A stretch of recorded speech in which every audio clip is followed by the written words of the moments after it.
आपके भीतर की जो रौनकता है, आपके भीतर की जो सुंदरता है, वो दर्पण नहीं बताता। आपके भीतर की सुंदरता आपके मोहल्ले में रहने वाले, परिवार में रहने वाले, नगर में रहने वाले बता पाएंगे कि आप कितने सुंदर हैं भीतर से।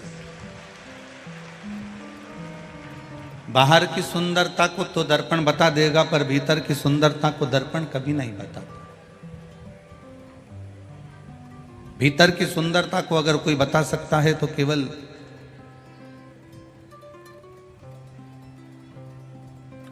हमारे नगर में रहने वाले, हमारे क्षेत्र में रहने वाले, हमारे आसपास में रहने वाले हमारे भीतर की सुंदरता को बता सकते हैं कि आप कैसे हो। ऊपर से श्रेष्ठ रखने लगना एक अलग विषय,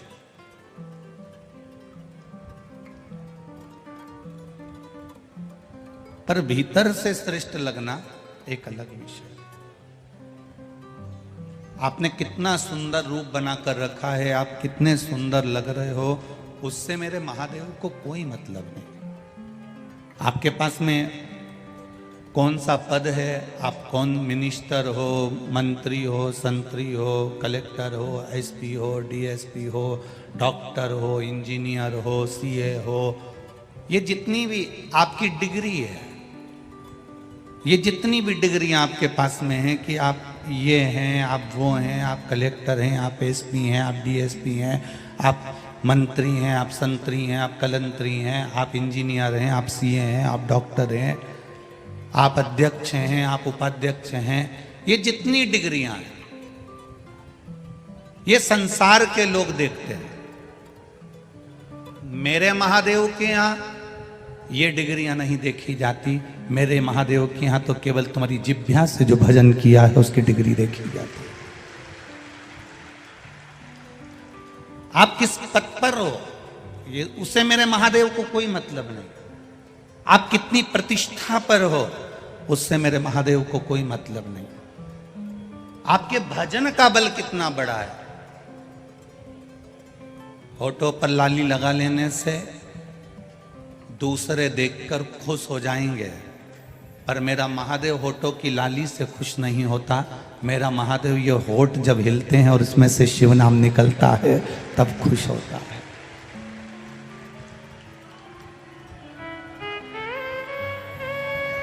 ये लाली से खुश होने वाला मेरा महादेव नहीं है। शमशान का निवासी है, शमशान में रहता है, और शमशान में रहते रहते रहते रहते कई लोग कहते हैं कि महादेव हमारी सुनते क्यों नहीं है। हम कहते हैं ये आपकी भूल है कि महादेव आपकी सुनता नहीं है। एक बार दिल से, आंख से अगर आंसू गिरे भी है ना, तो वो आपको फूल पर चलाने की सामर्थ्यता रखता है और आपको मंजिल तक पहुंचाने की सामर्थ्यता रखता है। आप उससे कहो, आप उससे निवेदन करो। दुर्योधन और अर्जुन दोनों के गुरु एक ही थे। जो अर्जुन के गुरु थे वो दुर्योधन के गुरु थे। जितनी विद्या अर्जुन को मिली उतनी विद्या दुर्योधन को मिली। दोनों के गुरु एक थे, पर जीत किसको मिली, दुर्योधन को कि अर्जुन को? बोलो, जम के बोलो। अर्जुन को जीत मिली।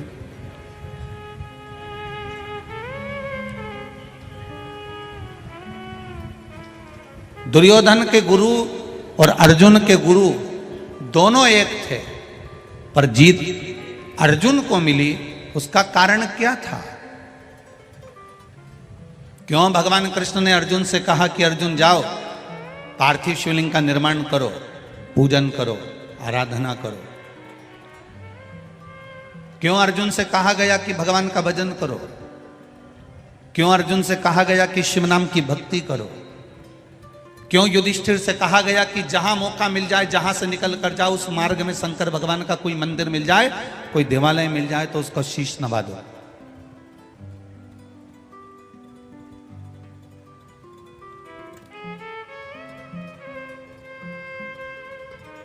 अर्जुन ने एक बार यह प्रश्न भगवान कृष्ण से भी करा कि मैं शिव जी की आराधना करने जाऊं, मैं शंकर जी की आराधना करने जाऊं तो शंकर जी की आराधना से मिलेगा क्या? भगवान कृष्ण ने कहा, अर्जुन तेरा गुरु दुर्योधन का गुरु एक ही है, पर अगर शंकर जी की तूने आराधना कर ली, अर्जुन, युधिष्ठिर, नकुल, सहदेव, भीम, तुमने अगर शिव की आराधना कर ली तो शंकर भगवान की जो सबसे प्रिय चीज होती है, शंकर भगवान को जो सबसे ज्यादा प्रिय है, वो अपने भक्त को भगवान दे देते हैं। ये उनकी आदत है, ये उनकी आदत है। तो अर्जुन ने पूछा कि शिव जी की सबसे प्रिय चीज क्या है? शंकर भगवान का सबसे प्रिय कौन है? शिव जी का प्रिय है कौन? भगवान कहते हैं ये तो मैं नहीं जानता, पर आप शंकर की आराधना करो। अर्जुन, नकुल, सहदेव, भीम, युधिष्ठिर शिव की आराधना में लग गए। ऐसी शंकर की आराधना करी, ऐसी आराधना करी कि एक बार अर्जुन के पास में आकर कोई कह देता है कि अर्जुन एक काम करो कि युद्ध प्रारंभ होने वाला है और तुम द्वारिकाधीश को लेने के लिए चले जाओ। अगर वो द्वारिकाधीश तुम्हारे साथ में रहेंगे तो तुम्हारी युद्ध में कभी हार नहीं होगी। अर्जुन ने कहा, द्वारिकाधीश तो बोले कि शंकर जी की आराधना करो, और शंकर जी की मैं आराधना करने बैठा हूं और आप आकर कह रहे हो कि द्वारिकाधीश को लेने चले जाओ। ठीक है, मैं द्वारिकाधीश को लेने चले जाता हूं। अर्जुन द्वारिकाधीश को लेने के लिए गए, वहां दुर्योधन भी गया था। दुर्योधन ने 13 अक्षौणी सेना मांग ली भगवान द्वारिकानाथ से, और अर्जुन ने केवल द्वारिकानाथ को मांगा, क्योंकि सेना तो दुर्योधन लेकर चले गया था, केवल द्वारकानाथ को। अब अर्जुन ने भगवान कृष्ण को यदि मांग लिया, अर्जुन ने भगवान कृष्ण को प्राप्त कर लिया, अर्जुन ने भगवान कृष्ण को अपना बना लिया। एक दिन अर्जुन और कृष्ण दोनों शांति से बैठे हुए थे, और इतने में अर्जुन ने अपने गुरु से कृष्ण कर लिया, गुरुदेव ये बताओ कि कृष्ण मेरे रथ को क्यों चला रहे हैं? कृष्ण मेरे रथ का संचालन क्यों कर रहे हैं? कृष्ण मेरा साथ क्यों दे रहे हैं? तब गुरु ने कहा, तूने जो शंकर भगवान की आराधना करी थी, शंकर ने अपने सबसे प्रिय कृष्ण को तुझे दे दिया है, और वो कृष्ण ने तुझे समा दिया। राम जी के प्रिय हैं भगवान शंकर, कृष्ण भगवान के प्रिय हैं भगवान शंकर, शंकर जी के प्रिय हैं राम और कृष्ण, नारायण के प्रिय हैं शिव, शिव के प्रिय हैं नारायण, ब्रह्मा के प्रिय हैं नारायण, नारायण के प्रिय हैं ब्रह्मा। ये तीनों एक हैं, ब्रह्मा विष्णु महेश, तीनों एक।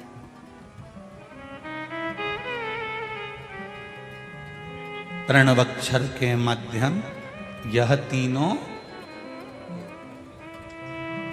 ब्रह्मा विष्णु सदा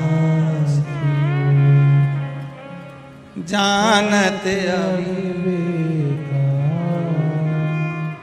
प्रणवक्षर के मध्य ओम अक्षर के मध्य यह तीनों एका, ओम हर हर हर महादेव। श्वेतांबर पीतांबर बाघांबर भोले, ये तीनों के वस्त्र अलग हो सकते हैं, तीनों का स्वरूप अलग हो सकता है, पर शिव पुराण कहती है ये तीनों कभी अलग नहीं हो सकते, ये तीनों एक ही रहते हैं, तीनों एक।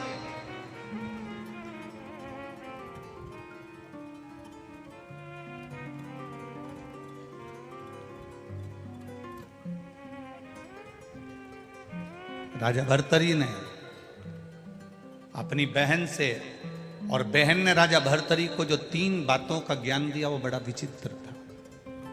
उसमें प्रथम, पहली,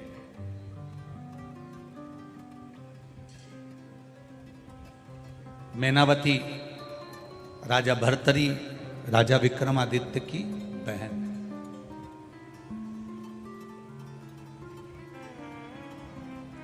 पहला वचन कह रही है, भैया मेरे गुरु गोरखनाथ कहते हैं, गुरु अगर प्रबल है तो अपने शिष्य को भी प्रबल बना देता है। गुरु का मात्र संग, गुरु का मात्र सत्संग, गुरु के संग आप चल रहे हैं, गुरु के सत्संग में आप चल रहे हैं, कहीं ना कहीं आप शिव की आराधना में डूबे हुए हैं, भगवत भजन में डूबे हुए हैं, तो गुरु आपको इतना भिंगो देगा, इतना भिंगो देगा कि फिर आपका चित्त, आपका मन, आपकी बुद्धि, आपका मन कहीं दूसरी जगह जाएगा। गुरु अगर भिंगो दे। राजा भर्तरी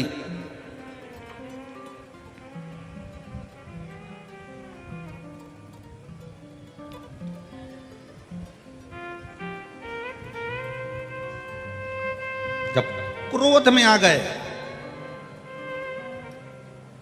मेरी धर्म पत्नी, मेरे पास कोई सत्ता की कमी नहीं है, मेरे पास कोई वैभव की कमी नहीं है, मेरे पास कोई दौलत की कमी नहीं, और मेरी धर्म पत्नी मेरी नहीं हो सकी। बहन कह रही है, मैनावती क्रोध क्यों करना,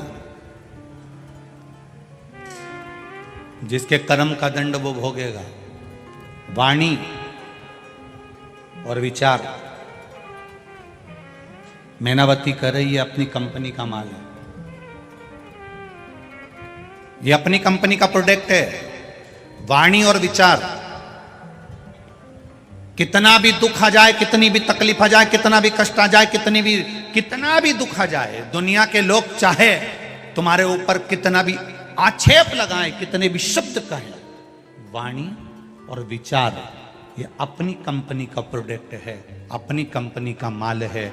मैनावती कहती है, भैया कितनी भी दुख की परिस्थिति में, चाहे कोई कितना भी धोखा, कितना भी छल कर चले जाए, दो चीजों पर संयम रखना, एक वाणी पर और एक विचार पर। अगर वाणी और विचार तुम्हारे ठीक हैं तो मैनावती अपने भाई भर्तरी से कहती है, फिर जवाब आपको नहीं देना है, जवाब देवाधिदेव महादेव देता है।